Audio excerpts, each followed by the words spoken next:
Un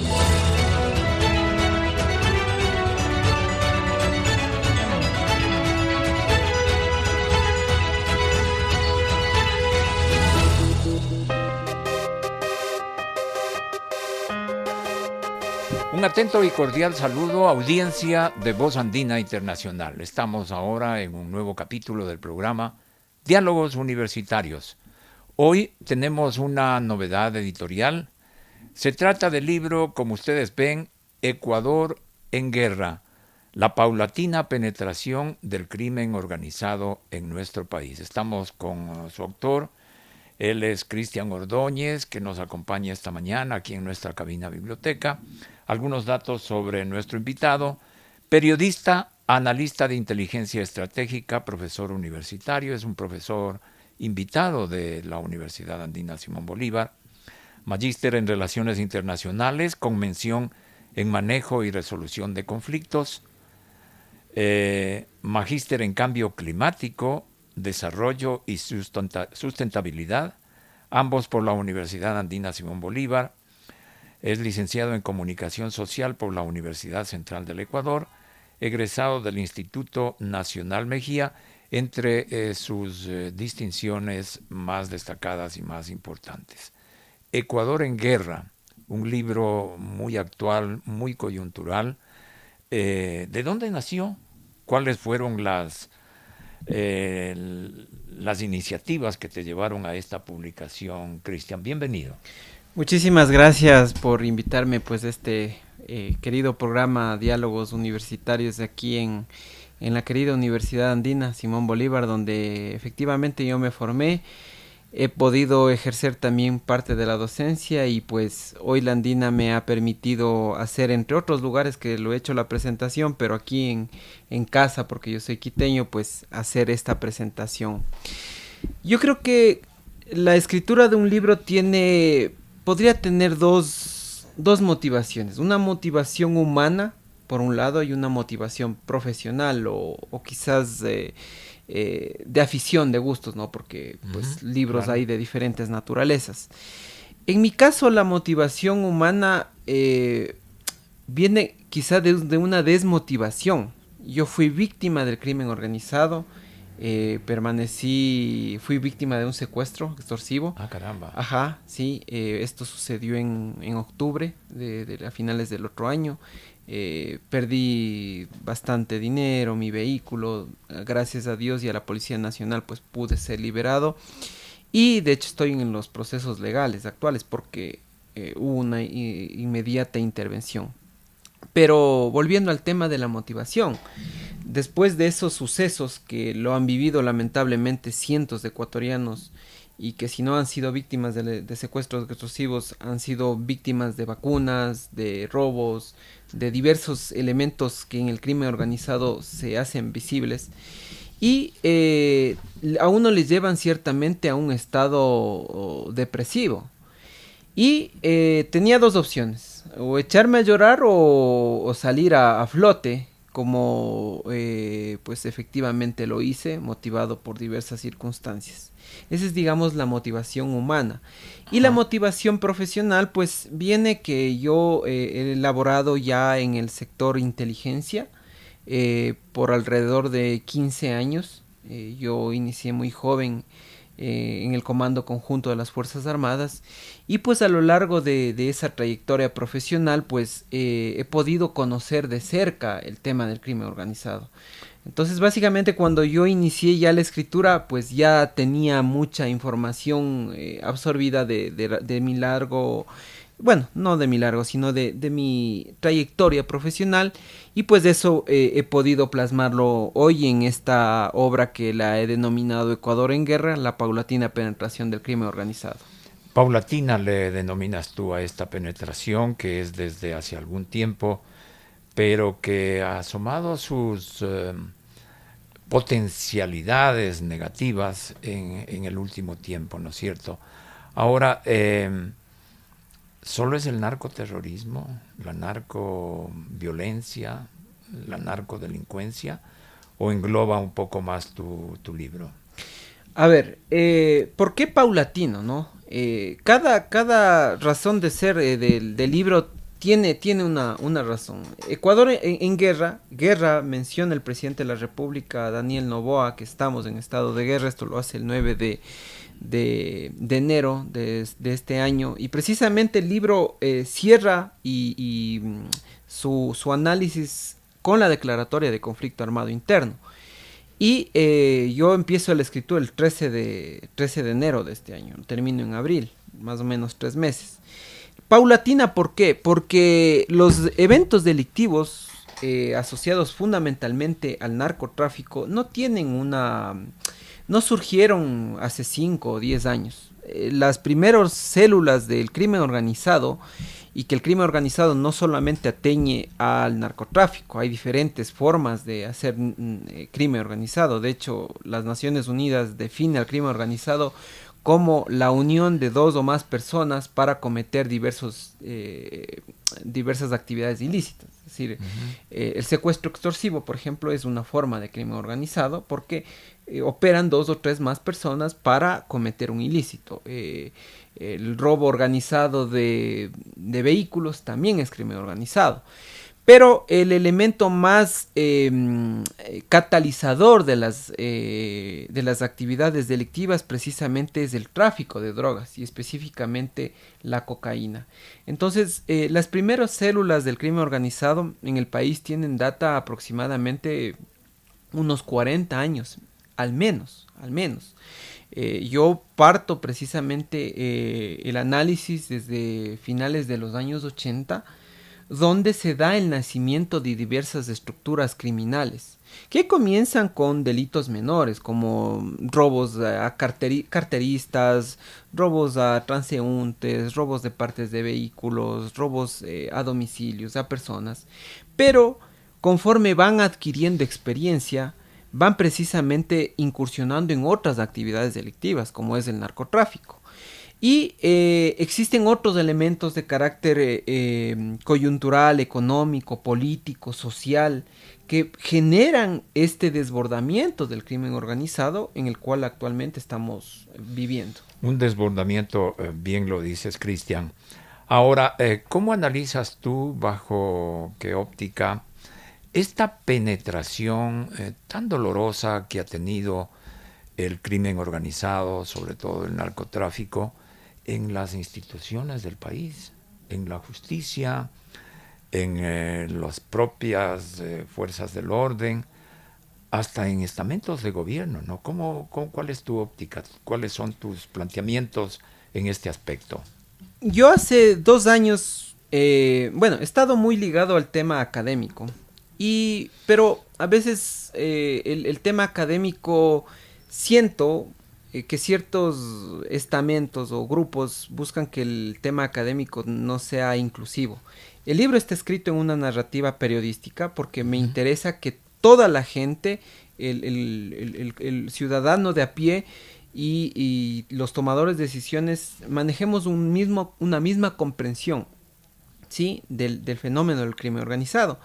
Y un poco para responder su pregunta, utilicé un marco metodológico que es muy fácilmente adquirido y digerible, de unos autores estadounidenses denominados Steer y Richards, que en 1987 analizaron cómo el crimen organizado va penetrando paulatinamente, y para ellos utilizan 3 fases, y hacen una analogía de cómo un virus va contaminando cualquier cuerpo viviente. Entonces, inicialmente el virus tiene que ingresar al tejido vivo, digamos, ¿no es cierto? Y eso lo hace en una fase predatoria. En la fase predatoria, las organizaciones criminales no logran tener todavía ese roce con los estamentos políticos, con instituciones de seguridad. Pero conforme van adquiriendo el poder y la capacidad económica, los flujos económicos que da el narcotráfico, empiezan a ser atractivos incluso para los grupos de poder. Esto sucede ya en la fase parasitaria. Lo más crítico viene en la fase simbiótica, y que es la que está viviendo el Ecuador, donde el bicho, el parásito, ya forma parte del organismo. Es decir, la línea entre lo que está bien y está mal ha sido difuminada por completo. Las instituciones, y eso lo dije el día de la presentación del libro, no hay institución en el Estado ecuatoriano que pueda decirse que no ha sido penetrada por el crimen organizado. Estamos ya en un estamento crítico donde absolutamente todas las instituciones del Estado, incluso las privadas, y esto nos lleva ya ciertamente a una narcocultura que está reforzada por aspectos incluso de industrias culturales. Existen producciones que hacen apología al narcotráfico. Es fácil darse cuenta cuando uno ingresa, por ejemplo, a producciones de estas plataformas de streaming, cuáles son las que están punteando, y son precisamente las que están desarrolladas o asociadas al tema del crimen organizado. Pero en definitiva, esta penetración, utilizo precisamente ese marco metodológico para comprender cómo las actividades delictivas han ido sobre la base del desarrollo económico, y al crimen organizado, más allá de, o no solamente hay que entenderlo desde una perspectiva securitista, sino desde una perspectiva amplia y entenderlo fundamentalmente como una economía. Y ahí viene un poco la preocupación, que las propuestas que se están desarrollando desde los entes gubernamentales no atacan esa economía, lo ven solamente como un objetivo militar, y no es solamente en ese ámbito donde se mueve el crimen organizado. Es decir, Cristian, ¿considerarías tú que seguimos en una situación crítica? Enero, declaratoria de conflicto armado interno, sucesivos estados de excepción, trabajo, operativos que hace horas se van dando en el país y que han sido una constante, pero seguimos en estado crítico en el esquema que estamos conversando. Seguimos y lamentablemente seguiremos. Aquí yo juego con una suerte de escepticismo de lo que los autores mencionan, por ejemplo, de este marco metodológico, que ni siquiera hacen referencia al crimen organizado como narcotráfico, sino crimen organizado en general.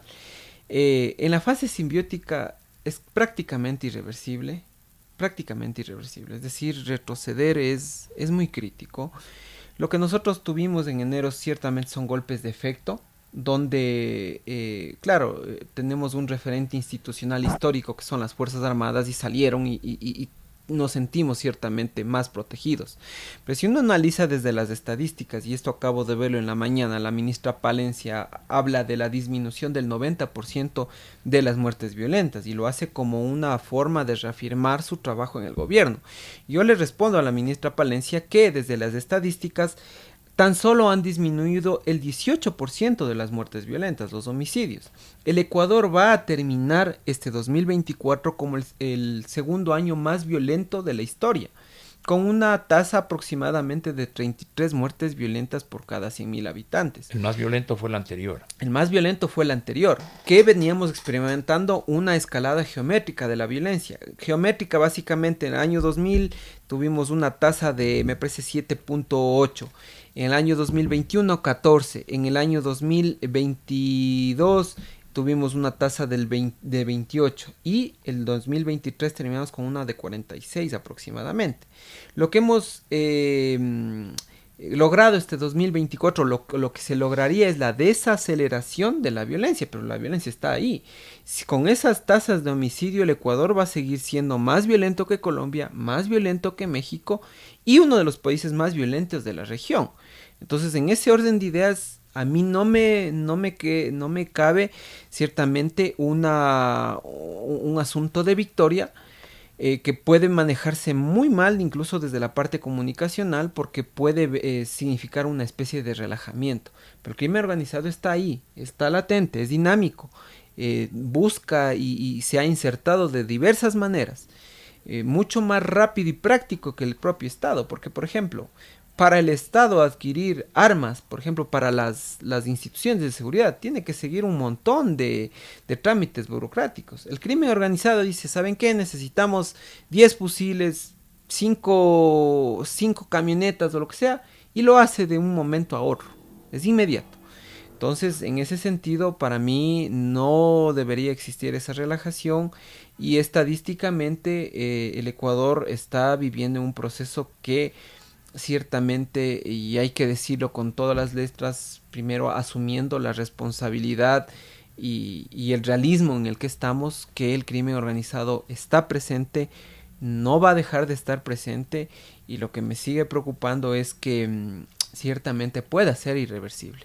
Así es, en efecto, y se podría considerar que en este esquema también está en juego la democracia nuestra, ¿no? Próximo año hay elecciones, habrá o no un relevo presidencial y tanto estas fuerzas que estamos comentando como lo orgánico político del país están preparándose para eso, ¿no? Entonces, va a ser una contienda en que de por medio está todavía este esquema, ¿te parece, Sí, Cristian? sí. Yo en un informe de inteligencia que pues ya se fue hace 2 años, se había hecho ya el anuncio de que las elecciones seccionales del año 2023 ya estaban, digamos, eran el punto de quiebre donde el crimen organizado estaba inserto en el sistema democrático. ¿A través de qué? Primero a través de financiamiento a candidatos, a campañas. Primero a campañas, ¿no? Después abiertamente a candidatos. Pero vamos a llegar transitamos, elevamos el nivel de gravedad cuando ya hubo el asesinato. Que ojo, para los sistemas de inteligencia, sobre todo militar, que se hizo la alerta, ya se conocía que iban a asesinar a un candidato. Lo que no se dijo, porque no se tenía esos conocimientos, pues es con nombre y apellido cuál era el candidato. Pero existe ya una penetración muy crítica, al punto que vamos a llegar, y de eso se trata la etapa simbiótica, de que el crimen organizado va a colocar candidatos y autoridades. Es decir, autoridades van a ser ya parte del crimen organizado. Y aquí hay que, por ejemplo, un caso que está mediático, el caso de un ex asambleísta que está prófugo de la justicia, era parte de una estructura delictiva. Entonces, el crimen organizado no solamente ha financiado campañas, ha financiado políticos, ha matado candidatos, no solamente el ex candidato presidencial, sino un alcalde de la ciudad de Manta, y va eventualmente a colocar ya autoridades que operen en favor y sean funcionales a los intereses del crimen organizado. Correcto, sí, esa es una idea que se ve, ¿no? Y que está en la mente de una buena mayoría de ecuatorianos. Ahora, ¿hay alguna manera de cortar a Ecuador como línea de tránsito de la droga? Porque de ahí es el origen de esas masas monetarias que pueden proveer la corrupción de conciencias en los diferentes estamentos del país, como hablábamos. ¿Hay alguna manera, o mejor una pregunta, eso, el cortar ese camino que es el Ecuador, ese paso que es el Ecuador para la droga, cortando eso, se rebajaría esta situación de violencia, de presencia narco, guerrillera en el país? A ver, ahí estamos abocados a al entendimiento de que las circunstancias que estamos atravesando con la penetración del crimen organizado vienen o devienen de una estructura geográfica, es decir, Uh-huh. lamentablemente nuestra geografía pues nos ha colocado al sur y al norte respectivamente de los dos productores mayores de hoja de coca. Y yo soy muy crítico de eso. Por ejemplo, si al sur de Colombia y al norte del Perú, es decir, en nuestra posición geográfica, estuviera un estado nórdico, Finlandia, Suecia, Noruega, Dinamarca, tuviéramos la penetración del crimen organizado actual con las mismas condiciones geográficas, y yo me atrevería a decir que no. Es decir, la situación geográfica nos determina en parte, pero la principal causa para la penetración del crimen organizado son las condiciones estructurales del Estado, es decir, la debilidad estatal la que explica en su totalidad. Entonces, el Ecuador lamentablemente ha sido tomado como un país de tránsito inicialmente en los años 80, pero actualmente es uno de acopio, de procesamiento y de exportación de la droga. ¿Sí? Es decir, hemos evolucionado en la larga estructura del crimen organizado, pero es fundamentalmente por las condiciones institucionales del Estado. Y ahí precisamente está parte de la respuesta para hacer frente, porque nosotros como Estado debemos primero tener planificación, y esta palabra puede sonar ciertamente trillada, pero muchos gobiernos no tienen planes, no tienen una planificación, y yo me atrevo a decir con conocimiento de causa que quienes están actualmente en el poder ni siquiera tienen un plan que han llamado, denominado Plan Fénix. No existe ese plan. Quienes trabajamos en el área de seguridad sabemos perfectamente que no existe ese plan, que recién se lo está haciendo y se está contratando a una consultora extranjera para que se lo haga, ¿sí? Es decir, ¿cómo? Y eso ya es una lógica también de nosotros como votantes. Porque elegimos o nos dejamos llevar por elementos superfluos y no que responden a las necesidades estructurales del Estado, como por ejemplo la seguridad. La seguridad tiene que empezar con una planificación, pero tiene que empezar con una planificación que abra todo el Estado y el poder del Estado, no solamente el militar o el policial. Hay que hacer una atención estructural, por ejemplo, en educación, en salud, en vivienda, en servicios básicos, en temas ambientales. Miren, ahora estamos justamente abocados a un problema ambiental que nos coloca precisamente cuando existe conflicto de intereses, el interés privado, económico, con un interés ambiental, que eso también es seguridad. Entonces la seguridad hay que enfocarla desde una perspectiva integral que responda a las necesidades diversas que tiene la población, el Estado y la naturaleza, y también precisamente que enfoque desde una voluntad política y que hagan todos los esfuerzos institucionales para dar frente al crimen organizado. Bien, Cristian, vamos concluyendo. Quisiera pedirte algunas conclusiones, ya has dicho varias, ¿no? Uh-huh. No existe plan Fénix, que esta situación, este ingreso, esta penetración paulatina del crimen organizado va a seguir. ¿Qué otras conclusiones tienes tú en tu estudio, en tu libro? Una de las conclusiones que llego es que la seguridad, y a veces se ha politizado, si mal entendido, ¿no?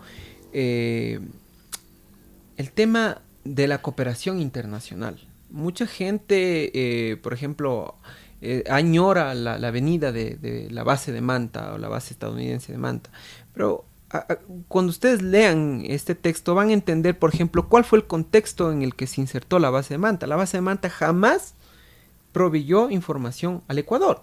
Estaba sentado en el Ecuador, pero no le daba información al Ecuador. La información la triangulaba directamente con Colombia hacia los Estados Unidos.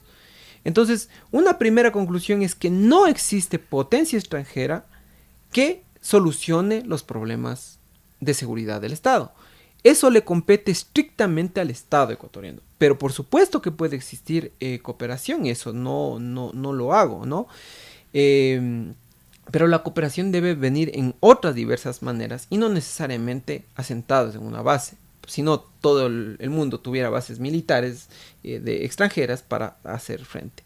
El otro elemento fundamental que hay que entender, por ejemplo, es cómo la dolarización, y precisamente la portada del libro es un dólar absorbiendo un país lamentablemente inundado de cocaína, cómo la dolarización fue un factor dinamizador de la penetración del crimen organizado. Y con ello no estoy haciendo un llamado a desdolarizar. Ciertamente fue un mal necesario que resolvió gran parte de las arcas fiscales del Estado, de la política fiscal.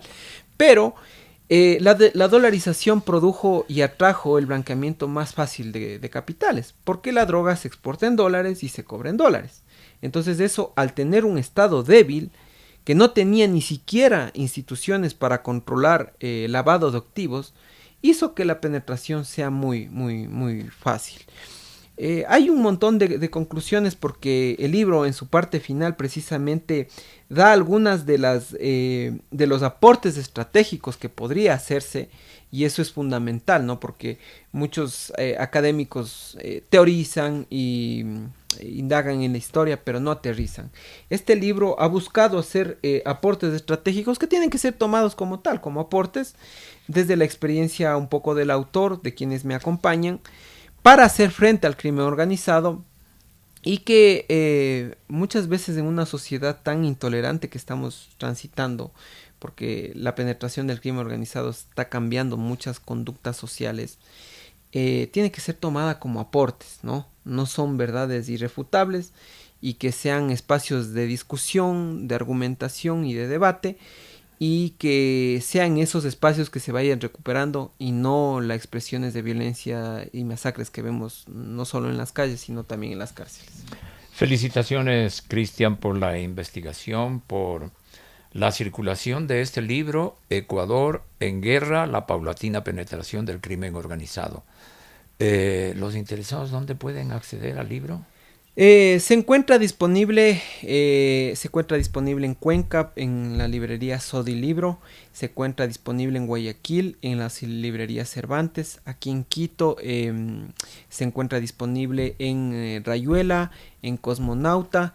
Y próximamente estoy viendo alguna forma para establecer un convenio para que esté disponible aquí en la querida Universidad Andina Simón Bolívar. Y también pueden ubicarla en grupobarometec.com a través de nuestras diversas redes sociales. Se hace directamente la adquisición.